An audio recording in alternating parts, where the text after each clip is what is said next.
ऐसा है कि राम जी ने राम राज्य की प्रतिष्ठा की या नहीं। युधिष्ठिर जी ने धर्म राज्य की प्रतिष्ठा की। तो राम राज्य की प्रतिष्ठा के लिए राम जी के जीवन चरित्र पर प्रकाश डालना आवश्यक है। और जन्मस्थल जो उनका है, स्कंद पुराण में राम जी के जन्मस्थल का वर्णन हमने अपने स्थल किसी ग्रंथ में, पूर्व में क्या है, पश्चिम में क्या है, उत्तर में क्या है, दक्षिण में क्या है, हमने अपने ग्रंथ में स्कंद पुराण से लेकर रामलला की जन्मभूमि का क्षेत्र भी कहीं किसी ग्रंथ में लिखा। 180 ग्रंथ हो गए, किस ग्रंथ में क्या लिखा हमारे लिए भी कठिन है। 180 ग्रंथ अब तक लिख चुके हैं। हमने संकेत किया, इसलिए प्रतिष्ठा होना बहुत आवश्यक है, विधिवत होनी चाहिए। राम जी को मानते हैं तो राम जी मर्यादा पुरुषोत्तम थे या नहीं। राम जी की प्रतिष्ठा भी शास्त्रीय विधि से होनी चाहिए।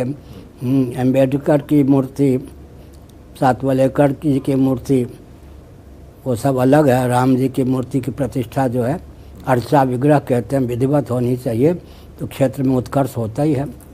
और अपना इतिहास जो कुछ समय के लिए कुछ विकृत कर दिया गया, या घटना ही ऐसी हो गई कि रामलला अपने स्थान पर, जन्म स्थान पर प्रतिष्ठित ना हो सके, उस कलंक का निवारण भी आवश्यक है, परंतु विधिवत प्रतिष्ठा होनी चाहिए। नहीं तो स्कंद पुराण में लिखा है, अगर देवी देवता की प्रतिष्ठा विधिवत न हो, उनकी आराधना विधिवत न हो, तो वहाँ से देवता का, देवी देवता का तेज तिरोहित हो जाता है, निकल जाता है, उसमें भूत प्रेत डाकनी शाकनी का तेज प्रतिष्ठित हो जाता है, वो पूरे क्षेत्र को बर्बाद कर देते हैं।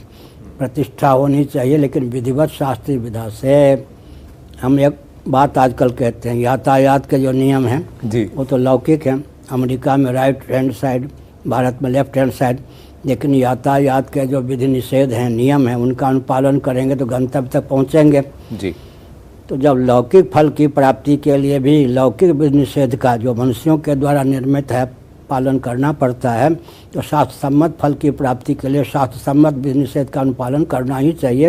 वहाँ मनमाना करने से उचित नहीं, आधा तीतर आधा बटेर उचित नहीं। पर गुरुदेव, इस मंदिर में रामलला की स्थापना, प्राण प्रतिष्ठा की वजह से और राम की वजह से क्या भारत में एक चेतना का जागरण होगा? अभी से चेतना का जागरण हो रहा है। ठीक है, हो रहा है। 550 वर्ष लोग कहते हैं, तो इतिहास की प्रतिष्ठा पूर्ण हो रही है, उचित ही है। राम जी प्रतिष्ठित होंगे तो राम राज्य का मार्ग भी प्रशस्त होगा। विधिवत प्रतिष्ठा होनी चाहिए। पर कुछ लोग राम को काल्पनिक कहते हैं। हाँ, से काल्पनिक हो गया। सुनिए, हमारे यहाँ उपन्यास के जो काल्पनिक पात्र होते हैं, उनके काल्पनिक पात्र की जन्मभूमि होती है कोई नहीं ना। तो राम जी की तो जन्मभूमि है क्या, वंश परंपरा है, काल्पनिक कैसे हो गए? सूर्य वंश है नहीं, चंद्र वंश है, अग्नि वंश है, इन सबको काल्पनिक कह देंगे। काल्पनिक का अर्थ क्या होता है? सामने वाला काल्पनिक करने वाला काल्पनिक नहीं है क्या? अपने पूर्वजों के मान्यता पर, इतिहास पर पानी फेरना हुआ या नहीं?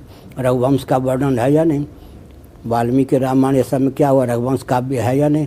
वो इतिहास भी है और काव्य भी है। काल्पनिक का अर्थ क्या हुआ? काल्पनिक का अर्थ हुआ उपन्यास का पात्र जी।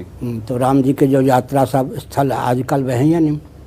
राम जी ने जो वनगमन किया सब यात्रा आजकल हैं या नहीं? वो सब काल्पनिक ही है क्या?